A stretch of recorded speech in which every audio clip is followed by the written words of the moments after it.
जरा देर से सही लेकिन कांग्रेस के स्टार प्रचारक राहुल गांधी पार्टी प्रत्याशी के पक्ष में प्रचार के लिए बस्तर आए। उम्मीद थी कि राहुल गांधी के उठाए मुद्दे पर बात होगी, वाद विवाद होगा, लेकिन राहुल गांधी का दौरा शुरू होने से पहले कांग्रेस से बीजेपी में शामिल हुए चंद्रशेखर शुक्ला ने एक लेटर बम फोड़ दिया। बिल्कुल, और लेटर बम में राहुल गांधी के सामने सवालों की फहरिस्त रख दी, जिसने छत्तीसगढ़ की सियासत में खलबली मचा दी। आखिर ऐसा क्या था इन सवालों में, इस रिपोर्ट के जरिए आप देखें और समझें।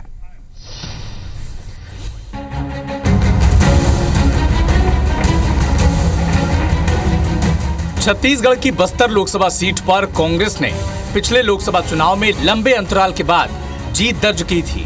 कांग्रेस के सामने अब इस सीट को अपने पास बनाए रखने की चुनौती है। राहुल गांधी इसी कोशिश में चुनाव प्रचार के लिए पहुंचे थे, लेकिन उनका दौरा शुरू होने से पहले ही कांग्रेस से चंद दिनों पहले बीजेपी में शामिल हुए चंद्रशेखर शुक्ला ने राहुल गांधी के नाम खुला पत्र लिखकर सियासी गलियारे में हलचल मचा दी। छत्तीसगढ़ कांग्रेस के महामंत्री रह चुके चंद्रशेखर शुक्ला ने राहुल गांधी से सीधे और तीखे 3 सवाल पूछे। पहला सवाल, झीरम कांड में कवासी लखमा शुरू से संदिग्ध माने गए। तत्कालीन पीसीसी चीफ चरणदास महंत ने 2013 में लखमा को संदिग्ध माना। इसके बाद भी उन्हें पूरी तरह से क्लीन चिट देकर आपने कैंडिडेट क्यों बनाया? दूसरा सवाल, क्या आप झीरम के शहीदों को शहीद नहीं मानते? उन्हें न्याय दिलाने कितनी बार आपने संसद में आवाज उठाई? तीसरा सवाल, झीरम हत्याकांड के जिन सबूतों को जेब में रखने का दावा पूर्व मुख्यमंत्री भूपेश बघेल करते रहे, वो कब सामने आएंगे? भूपेश बघेल आखिर किसे बचा रहे हैं? सारी दुनिया इस बात को मानती है, पूरे कांग्रेस के हो या छत्तीसगढ़ के सारे लोग उनको संदिग्ध भाव से देखते हैं। और ऐसे व्यक्ति को टिकट दे के आपने क्या संदेश दिया? क्योंकि मामला तो बड़ा गंभीर है और हमारे राज्य के सभी बड़े नेताओं का निधन हुआ था, तो जवाब तो उनको देना ही चाहिए। और नहीं जवाब देंगे तो एक प्रकार से उनका भी पता चलता है कि कार्यकर्ताओं के प्रति उनके भाव क्या हैं, उनकी कार्यकर्ताओं के प्रति स्नेह क्या है, समझ में आता है। चंद्रशेखर शुक्ला का खुला खत सामने आते ही कांग्रेस ने पलटवार में देर नहीं की। कांग्रेस नेता सुशील आनंद शुक्ला ने कहा कि चंद्रशेखर शुक्ला नए बीजेपी में शामिल हुए हैं। ऐसी हरकतों के जरिए वो बीजेपी के प्रति अपनी वफादारी साबित कर रहे हैं।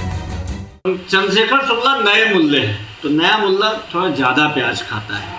अभी उन्हें भारतीय जनता पार्टी में वफादारी सिद्ध करना है। अब कांग्रेस पार्टी छोड़ के गए हैं, 35 साल 30 साल तक उनका दावा था कि कांग्रेस में थे, तो कांग्रेस छोड़ के गए हैं, तो भारतीय जनता पार्टी की वफादारी में कुछ गलत आरोप लगाएंगे, अनर्गल आरोप लगाएंगे, तब तो उनकी वहाँ पे कुछ सुनवाई होगी। वहीं वित्त मंत्री ओपी चौधरी ने चंद्रशेखर शुक्ला का बचाव करते हुए कहा कि कांग्रेस में रहते वो इन सवालों को उठाना चाहते थे, लेकिन पार्टी के दबाव में वो ऐसा नहीं कर पाए। कांग्रेस से बाहर आकर वो अब खुलकर अपनी बात रख रहे हैं। कांग्रेस से बाहर जो लोग भी आए हैं, उस समय कांग्रेस के डराने धमकाने और गैर लोकतांत्रिकता के कारण अपनी जुबान दबा कर रखे हुए थे। आज जब उनको अवसर मिला है तो वो सच्चाई को बयान कर रहे हैं, बता रहे हैं। झीरम कांड छत्तीसगढ़ की सियासत की एक ऐसी दुखती रग है जिसके जख्म कुरेद कर कभी कांग्रेस तो कभी बीजेपी एक दूसरे के लिए असहज स्थिति पैदा करते रहे हैं। अफसोस इस बात का है कि 2 दशक बाद भी इस घटना का पूरा सच आज तक सामने नहीं आया। इसी के चलते कांग्रेस और बीजेपी एक दूसरे को कटघरे में खड़े करते चले आ रहे हैं। अब ये कहना मुश्किल है कि झीरम कांड पर सियासत कब थमेगी और पूरा सच कब सामने आएगा, लेकिन फिलहाल चुनाव नजदीक है, लिहाजा इस पर भी राजनीतिक रोटियां सेंकी जा रही हैं। Election desk, IBC 24। तो ये आज के प्रचार वॉर का एक हिस्सा है, जहां राहुल गांधी के बस्तर पहुंचने पर सीधे कटाक्ष किया गया, वार किया गया, सवालों वाला एक लेटर बम फोड़ा गया। कांग्रेसियों के लिए लेटर बम फोड़ना है, लेकिन यहां कांग्रेसी में बीजेपी में जाने के बाद में भी एक नेता ने ऐसा सवालों का सिलसिला शुरू किया कि दिन भर बहस हुई।